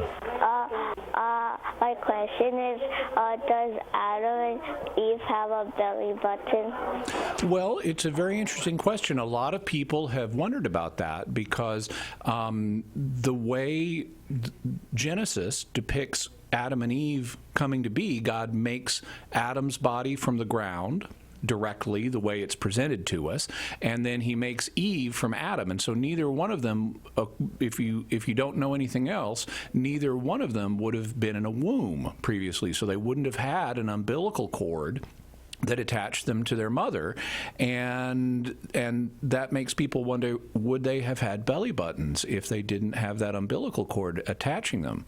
Well, if our belly button was simply like a scar from when the umbilical cord is detached, then they might not have had belly buttons. However, my understanding is that belly buttons are not just a scar. They are something that's built into us on the level of our genes. So each individual cell in our genes has the blueprints for a human body, and those blueprints contain a blueprint for the belly button. So it's not just a scar. If you notice, your belly button doesn't look like other scars. If you've ever cut yourself and got a scar, like I did when I was a kid many times. Are you all scarred? I have several notable scars from childhood. I slipped repeatedly and broke my chin open on the sink, and so I have a scar under my beard. I also fell out of my bunk bed and hit my head on an oak dresser, and so a tooth went through my lip, and so I have a mustache. And I was reaching to play with a broom next to my grandmother's refrigerator, and it was a hot Houston summer day, and a Coke bottle exploded and gave me a scar on my knee. Oh my gosh. So I have several scars. But if you ever look at a scar that you have, you'll notice it doesn't look like your belly button. And so that seems to be because belly buttons aren't just scars. They're actually something that's built into our genes. And so since Adam and Eve, even if they didn't have mothers, would have had genes that were human, Adam and Eve would have belly buttons. Now, there's also something else. Even though the Bible depicts Adam being made from the ground, and it doesn't mention were there any stages that God used there. Today, based on things we know from science, many theologians, many people who study God's Word, think that the Bible is, when it says God made Adam's body from the earth, it's affirming that Adam does have an earthly body, but they think there are probably other stages in there where God used the process of evolution as how he produced Adam's body. And so if that's the case, then Adam would have had a mother who was not exactly a human, but almost a human. And in that case, Adam would have had an umbilical cord that attached him to his mother. So even if belly buttons were scars, Adam also would have had a belly button on that view. Blessed. How's that answer? Was that answer good for you? All right. Well, thank you very, very much. We're very happy you called. I hope you'll call again. It is Kids Open Forum today. Any question from any kid is welcome on any part of our Catholic faith. We go now to Penny in Nebraska. Penny, are you there? Hello, Penny in Nebraska. Hello. Hello, Penny. How old are you? 7. 7. Penny, what is your question for Mr. Aiken? Why did he put Jesus on the cross in front of the church? And why did he put the red thing over him on Christmas? Okay, so why is Jesus on the cross in the front of the church? And then they cover it with a red thing at Christmas. Okay. Well, in the reason that Jesus is on the cross in church is so we can remember him better. You could just have a cross, and that would help us remember what Jesus did for us on the cross. But by putting a picture of his body on the cross, that makes it even easier to remember Jesus, and it makes more of an impression on us, and so it makes it more real to us, because we see more of what happened if you put Jesus's body on the cross as opposed to just having a bare cross. So that's the reason that Jesus's body is on the cross in church. And other places too.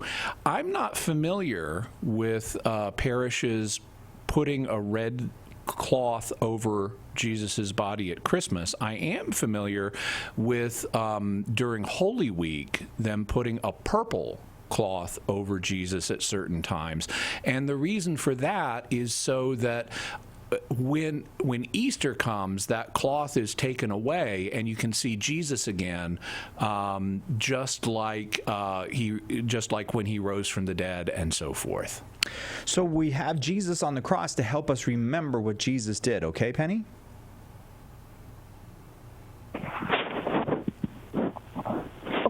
Okay. All right. Thank you for that call, Penny. Thank you very, very much. Let's go to Mitchell in Illinois. Mitchell, are you there with us? Hello? Hello, Mitchell. How old are you? I'm 11 years old. Well, thank you for calling us, Mitchell. What is your question for Mr. Aiken? My question is, when Jesus was alive, did some people think that the people did a wrong choice to crucify him? Yes, some people did think that Jesus should not have been crucified. He was very popular in Jerusalem and in other places in the Holy Land, and many people regarded him as a true prophet. And the Gospels, Matthew, Mark, Luke, and John, even talk about how there were people who had different opinions about Jesus. Some thought that he was misleading the people, but others thought, no, he's a good man, and many thought he's a genuine prophet of God. And so there was this difference of opinion among people, and obviously Jesus' own followers, like the 12 apostles and the women who traveled with Jesus, they all were supporters of Jesus, except for Judas, and so they all didn't think that Jesus should be crucified. But enough people in key places, like the high priest Caiaphas and some of his friends, enough people who had power thought Jesus should be crucified that they were able to get this done, even though many people thought Jesus should not be crucified. Okay, Mitchell? Okay, that makes so much more sense. Good. Oh, very good. Mitchell, thank you very, very much for that call. 888-318-7884 is our number here. We've got a line open right now, so if you are a kid and you've got a question about the Catholic Church, the Catholic faith, about God or Jesus or anything like that, you can give us a call, 888-318-7884. Let's go to Jim in Alabama. Hello, Jim. Are you there with us? Yes. And how old are you, Jim? 14. Well, thank you for your call, Jim. What is your question for Mr. Aiken? Why don't kids have to fast during Lent, but adults do? There are probably a couple of reasons for this. One of them is kids are still growing and they have special needs. They need to consume more calories so that they can fuel their growth. They need to have extra nutrients so they can, build bones and muscle and organs and things like that as they're growing. And so historically, in the past, there was a lot more fasting. Now, today it's just 2 days. And so today, a lot of kids actually could fast, and if you eat a little bit less on a few days, it's not going to be a big deal. But historically, there was a lot more fasting that people did. It was much more frequent than it is today. And if you had a kid who was growing and he did a lot of fasting, that could hurt his growth. And so to avoid hurting their growth is probably one of the reasons that children who, anyone who's not 18 years old didn't have to fast. Also, there's another reason, which is children below a certain age wouldn't understand the practice of fasting. They wouldn't understand its purpose, which is to help us grow closer to God. You can imagine a baby. Let's suppose you have a baby whose mom decides, okay, you're maybe 3 months old, but you're gonna fast today, and she won't nurse him. Well, the baby is totally not going to understand that. That's like the worst day a baby could have. Yeah, exactly. So the baby's going to be really hungry. The baby's going to be really cranky. The baby's going to start yelling and crying and carrying on because the baby, quite understandably, has no idea what this fasting thing is all about. All the baby knows is I'm not getting fed and I'm hungry. And so children below a certain age wouldn't understand the practice or wouldn't understand it fully or might not have the self-control that an adult has that enables the adult to eat or to refrain from eating, although a lot of adults need to develop that self-control and who, I'm working on it. I'm not looking at you. I'm only looking at you with my eyes. And so for that reason, it was decided that below a certain age, and currently the law says it's 18, you have to be 18 before the law of fast binds you, that below a certain age it made sense to say, okay, you don't have to fast. Now, you can, if you're a kid. Jim, you're 14. You could probably go with, a little bit less food on Ash Wednesday and Good Friday. If your parents agree, unless you've got some kind of medical condition that would prevent it, you could do fasting at your age. The fact you're asking the question, suggests you are very thoughtful about this. You would understand how fasting can help you grow closer to God as a form of self-control and self-discipline. In addition to kids not having to fast, at the other end of life, older people can find it difficult to fast too because their bodies are no longer in their prime. And so the requirement of fasting doesn't apply once you turn 69. And so older people, in addition to kids, also don't have to fast, though they can if they're in good physical shape and they want to as a way of growing closer to God. Jim, what do you think about that? That makes it a lot more, helps me understand a lot more. Good. Yeah, you would agree that babies should not be fasting? Of course. Jim, you're all right. All right. Sensible young man. Thanks very much for that call. There are lots of folks on the line, and we are going to get to you. Don't go anywhere. If you have called for Kids Open Forum, we are going to do our very best to get to your call right when we come back.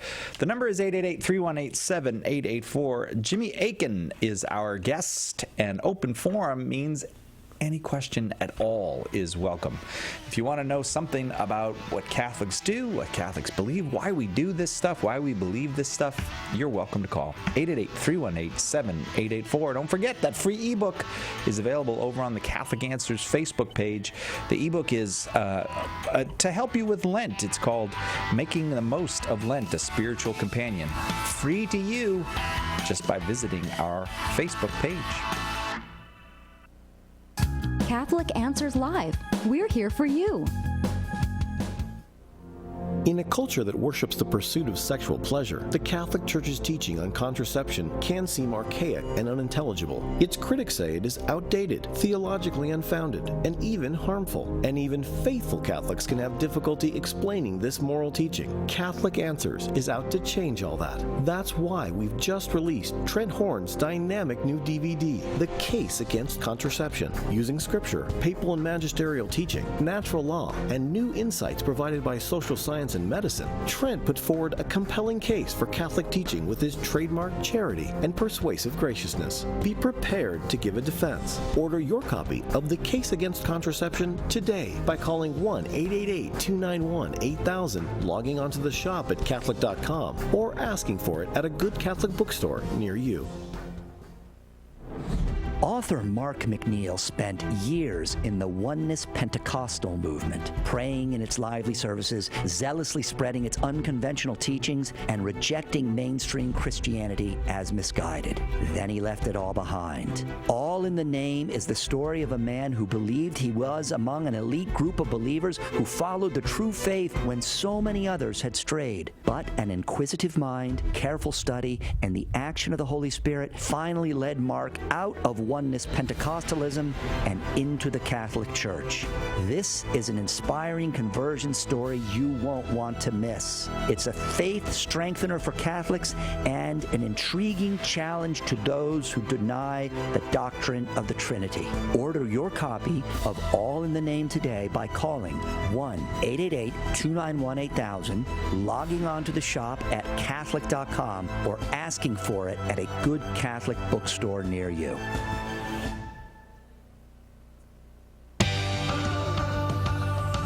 What's your preferred method of disciplining your children? We want to hear from you on Mondays, Take Two with Jerry and Debbie at noon Eastern. Now let's get back to more of Catholic Answers Live.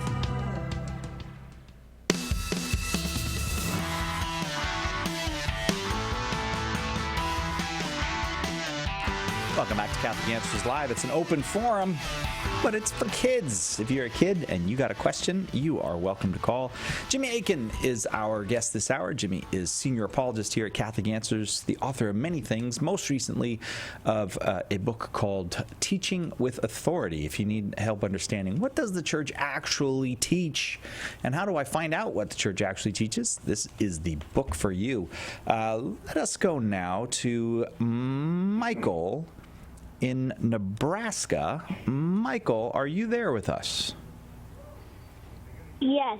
Michael, how old are you? I am 8. And for some reason, I heard about a guy named Michael in Nebraska who has a brother named Brendan. Is that you, Michael? Yes. Yes. Are you amazed that I know that? No, you are not amazed. Okay, so there was less than amazing. I get it. Michael, what is your question for Mr. Akin?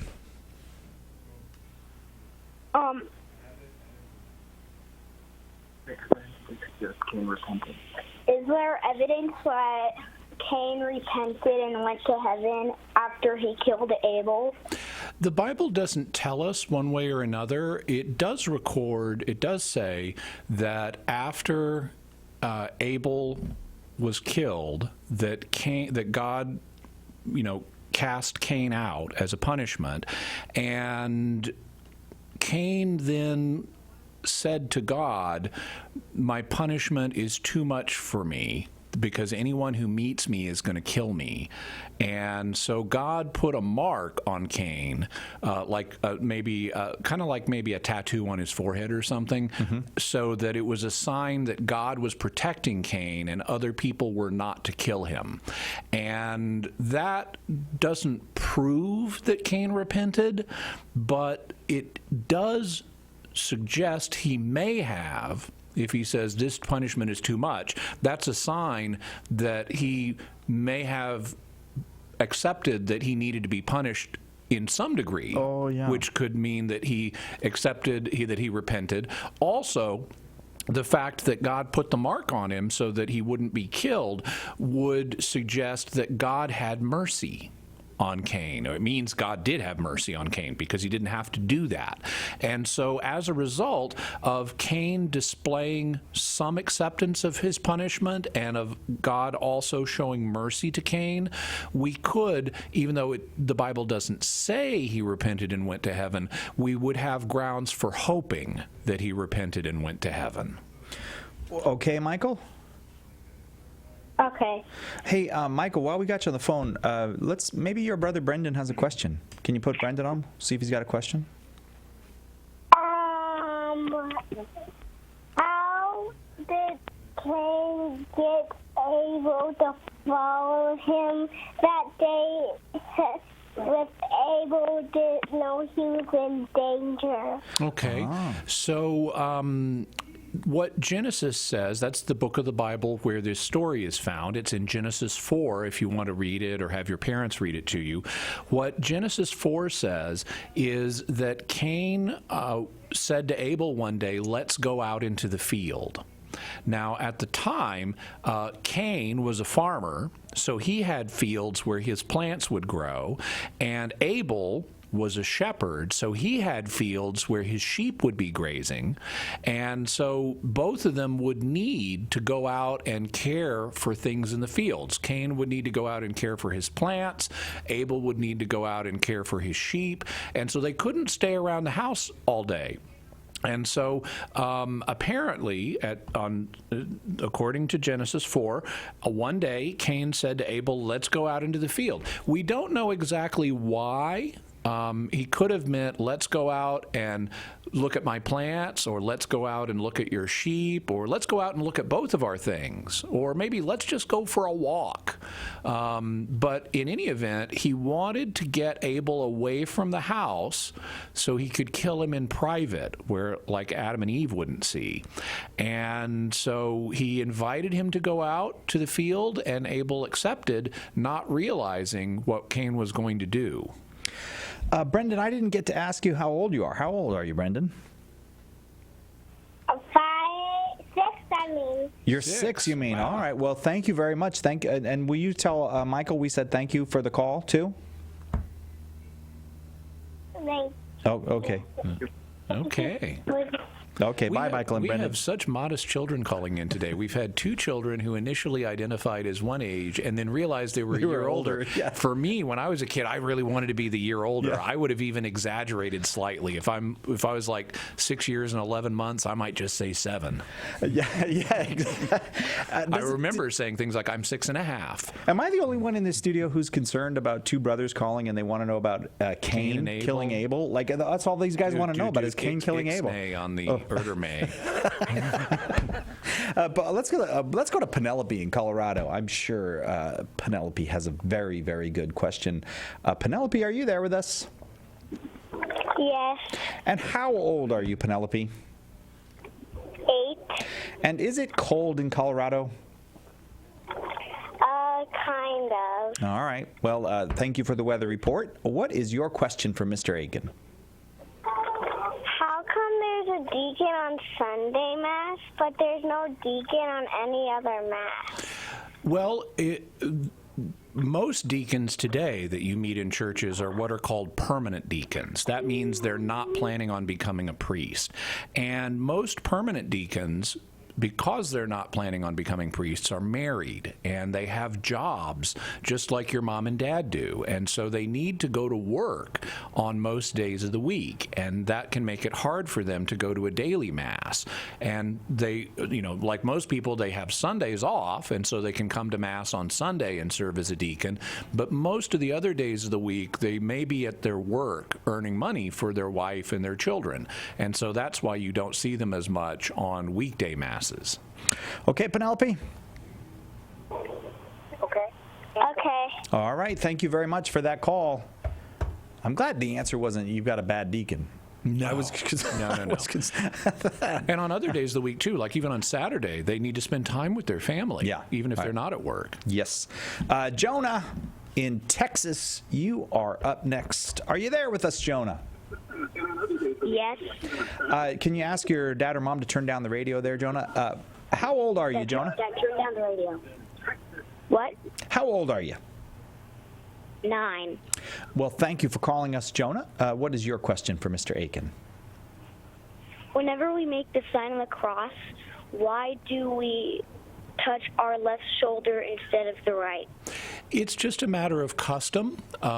People in a given area tend to make the sign of the cross the same way, just because people, tend to copy each other, and it would be a little odd if you stood out and you were crossing yourself by touching your right shoulder first in an area where everyone else touches their left shoulder. But not every place is the same. In the East, in Eastern Christianity, a lot of Christians do it the other way around. They touch their right shoulder first and then their left. And so It's really just a matter of custom of how people do it in a given area. You may find people who attribute a meaning to it, but the real reason is it's a matter of custom, and customs differ from one place to another. Personally, even though, as a Western Christian, I normally touch my left shoulder first, sometimes I'll touch my right shoulder just as a way of honoring Eastern Christians too. When I look in the mirror, I touch the opposite shoulder. Yeah. So your mirror self is Eastern. I have an Orthodox mirror self, yes. Jonah, is that okay? It's just a custom. That's why we do it. Okay. Okay. All right. Thanks for calling from Texas, Jonah. You're welcome. Bye-bye. Elizabeth from Missouri is next. Elizabeth, are you there with us? Yes. And how old are you, Elizabeth? 7. Oh, all right. And you have a question, I gather. Why else would you have called? What is your question for Mr. Aiken? Why did God choose Mary to be the mother of Jesus? Well, he chose Mary because she was, at least this is a common idea. He chose Mary because she was of the line of David. She was a descendant of David, and he had promised that the Messiah, that Jesus, would be born from the line of David, that Jesus would be a descendant of David. That's why in the Bible, Jesus is called the Son of David. And so, since Jesus didn't have a human father, Joseph was just his adoptive father, since Jesus didn't have a human father, it's many people's opinion that Mary must have been a descendant of David, and so that's why she was picked. Beyond that, it's a little hard to say why he picked Mary. We know that Mary was very special. She was immaculately conceived, and she was a virgin, and things like this. But God did make her special because he had picked her to be Jesus' mother. So in terms of why he picked her, well, we could say because she was a virgin, because he wanted Jesus to be born of a virgin, because Isaiah the prophet had said that, and also because she was from the house of David, and he wanted Jesus to be born as a descendant of David because he'd prophesied that too. Elizabeth, thank you very much for that call. You're welcome. All right. I hope we hear from you again sometime, Elizabeth. Very relaxed. Elizabeth is very relaxed. That's good. Very soothing. We still got this great deal. I imagine we're going to have it for a while, actually, but I hope you'll take advantage of it. During Lent and Easter, sometimes people want to give away a book that maybe invites someone to consider being Catholic, or someone who comes to Mass maybe just on Easter. It's the only time you see them there, and you'd like to give them a copy of something that they could read and might be helpful to them. That's why we've got Trent Horn's book, Why We're Catholic, Our Reasons for Faith, Hope, and Love, on sale by the case. You buy a case of 20, you get them for $3 a copy, which we think is a price that encourage giving them away. A great way to share the faith this Lent. Visit shop.catholic.com and order your copies. Have a question? We've got answers. Catholic Answers Live. Underwriting for Catholic Answers Live is provided by Real Estate for Life. Real Estate for Life connects homebuyers and sellers to real estate agents while supporting pro-life organizations. On the web at realestateforlife.org. Do you love sharing the gospel and want to learn to be more effective? Join the St. Paul Street Evangelization online School of Evangelization. You will learn to build bridges of trust and make disciples by befriending strangers, proclaiming the gospel, inviting people to the church, and praying with others. We'll ask for a pledge of financial support, but if you are unable to give, we'll give you a membership at no cost. Find out more and get involved today at streetevangelization.com. That's streetevangelization.com.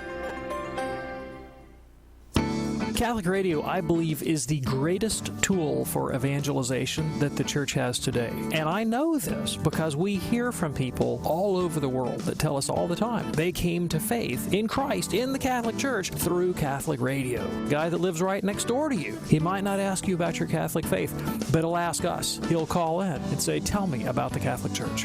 Dr. David Anders thinks Catholic radio is important. So should you.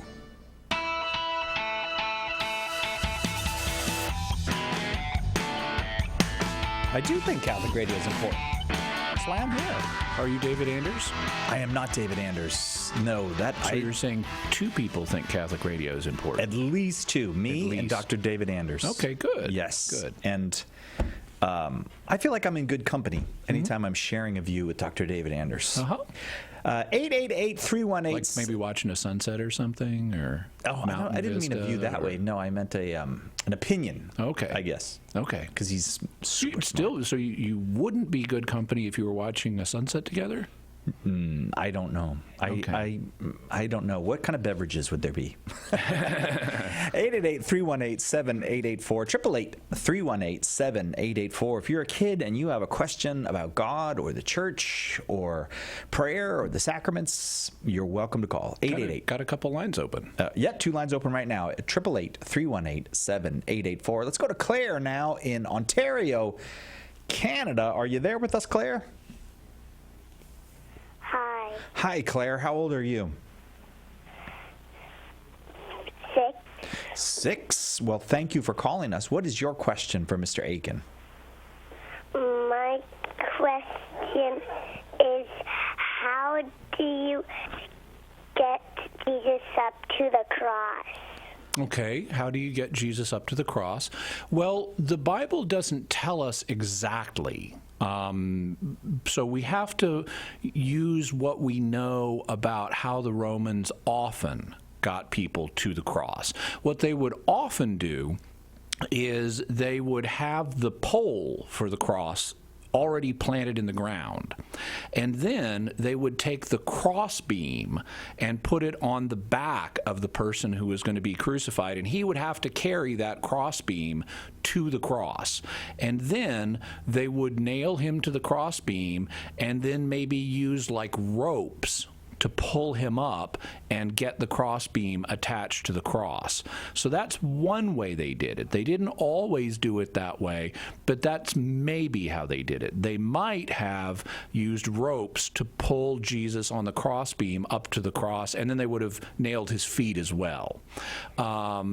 On the other hand, what you often see in movies, they may also have done, which is they would have the cross made and all laying down on the ground, and then they would lay the person to be crucified on the cross and nail him to the cross, and then they would use, their arms and maybe ropes to help pull the cross upright and plant it in the ground. So they might have done it that way too, but we really don't know. We do know that at least one unusual thing happened in Jesus' case, which is because it says he started to carry the cross, which may just mean the crossbeam, but he had been so hurt by all the whipping that they had done to him, and he was so exhausted that he couldn't carry it. So he stumbled, and they ended up grabbing a man who just happened to be there and had him carry it after Jesus couldn't carry it anymore. So Jesus didn't carry the cross the whole way to where he was going to be crucified. Another man who was named Simon of Cyrene helped him out. And we actually know a little bit more about Simon of Cyrene. So Cyrene is a place in Libya. And so he was a man, probably a Jew, who had lived over in Libya but was here in Jerusalem for Passover, major Jewish feast. We also know he had 2 sons named Alexander and Rufus. And we know that because in the Gospel of Mark, Mark tells his audience that this was Simon, the father of Alexander and Rufus. And so the readers of Mark's Gospel would have known who Alexander and Rufus was. And it was like, guess what? Their dad was the guy who helped Jesus carry his cross. Wow. Claire, thanks for that question. Thank you. All right, thank you. Let's go to Mario. Mario's in Texas. Are you there with us, Mario? Hello. Hello, Mario. I'm here. How old are you, Mario? I'm 15. Well, thank you for your call, Mario. Your question for Mr. Aiken.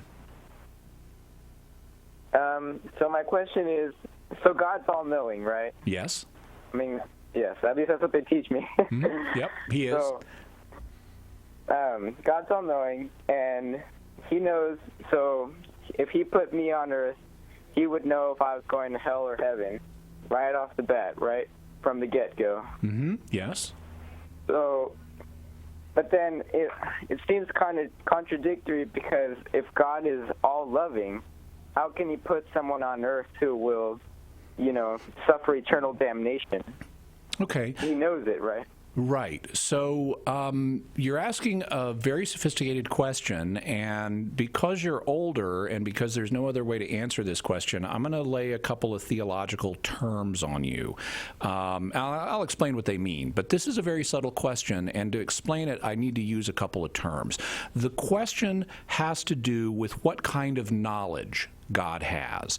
According to all theologians, God has at least two types of knowledge. The first type of knowledge is called, I can skip the term on this one, but the first kind of knowledge is a kind of knowledge whereby God knows everything that's possible. Okay, so if something's at all possible, like you go to heaven or you go to hell, God knows that's possible. But knowing what's possible isn't the same as knowing what's actual. And so that leads to a second kind of knowledge, which God also has, that's called the knowledge of vision. And by the knowledge of vision, God looks at the world and all of its history and sees everything that's actual, everything that happens, he sees it. And so in addition to knowing everything that's possible, God also knows everything that's actual. So if he makes you in, let's say, the year 2000 or the year 2004, since you're 15, and he makes you in the year 2004, and then he sees your death whenever it is, hopefully 100 years from now or more. He sees whether you're going to die in his friendship or not, and thus he knows from all eternity, will you go to heaven or not? But he knows that because he made you and because you're real.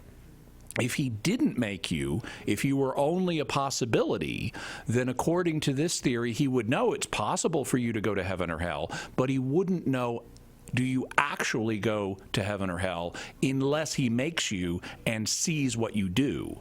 Now, there are also theologians who say that God has a third kind of knowledge. It's called middle knowledge, because it's kind of midway between God's knowledge of what's possible and God's knowledge of what's actual. And according to middle knowledge, God would know that what a person would do if he created them and put them in certain situations. But it's not a church teaching that God has middle knowledge.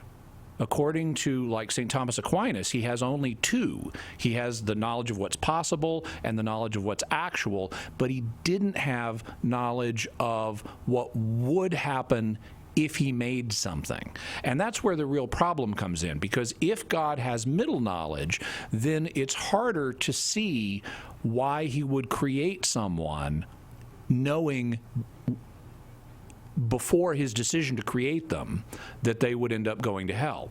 That does seem unloving. And so one solution is to say, well, God must not have middle knowledge, because it would be a problem. But there are other answers as well. You could say, well, no, God does have middle knowledge, and it's still okay for him to create someone knowing that they're going to go to hell, because, number one, it's fair. He genuinely gave them a chance to go to heaven, and they chose not to. So he's being fair.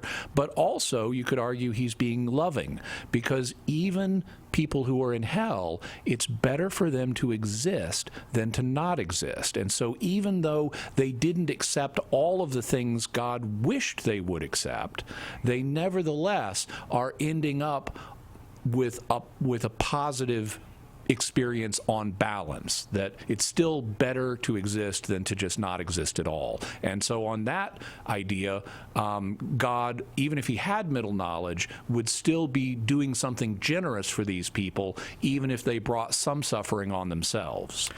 Mario, I hope that was helpful. I'd love to go back to you, but we've got lots of calls, and I want to try to get as many folks in as I can. So let's go to Emmy in Texas. Emmy, are you there with us?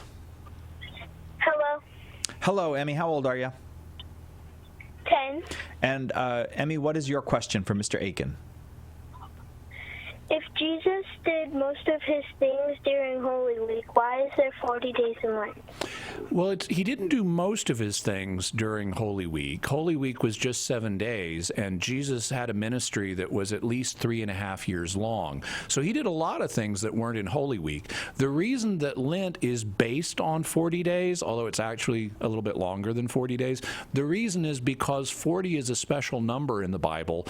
Moses was went on the mountain for 40 days. Rain fell for 40 days during the flood. And Jesus himself went into the desert to prepare for his ministry, to fast for 40 days. And it's really primarily Jesus' 40-day fast in the desert that we're basing our custom of Lent on. Although since most of us aren't Jesus, obviously anyone except Jesus himself is not Jesus, we don't fast the whole 40 days the way he did. But that's what Lent is based on, is Jesus' 40-day preparation for his ministry in the desert by fasting. And so that's why it's a little more than 40 days long. Emmy, I thank you very much for the call. I'm going to keep going because I just don't want to miss anybody. Isabel in Kansas, are you there with us? That's me. Yes. Hi, Isabel. How old are you? 9. And what is your question for Mr. Aiken? Why do they call the land of God Zion? Okay, I'm gonna use a Latin phrase to help explain that. There's a figure of speech called pars pro toto, which means the part for the whole, and we often use pars pro toto, or the part for the whole, in when we talk about things. Like if you talk about a ship and you say all hands on deck, well, what you mean is you want all the sailors to come on deck. You don't want just their hands, but you're referring to the sailors by part of their bodies, by their hands. So when you say all hands on deck, you mean all sailors on deck. Well, in the same way, in Jerusalem, there is a special hill named Zion. That's the name of the hill. And since the hill, Zion, or Mount Zion, is part of the Holy Land, it became a term for all of the Holy Land. So all of Israel could be referred to in the Bible as Zion based on the part for the whole principle. Isabel, I hope that was helpful. Maria and Joseph, I'm so sorry we didn't get to you. We tried our best to work through all the calls. We're very grateful. Thank you so much for calling. And they can call in on any open forum, even if it's not just for kids. Oh, kids are always welcome anytime. Maybe next Tuesday, Maria and Joseph, you can give us a call. In the meantime, Jimmy Aiken, thank you very much for a really fun Kids Hour. Yeah, my pleasure. It was a lot of fun. Jimmy's podcast is Jimmy Aiken's Mysterious World. You should catch it. It's cool. What's the current one? Is it on Hitler's? The Phoenix UFO Lights Incident. Oh, the UFO Lights Incident. That's it for us. Jesus Christ is the light of the nations. And we'll see you next time on Catholic Answers Live.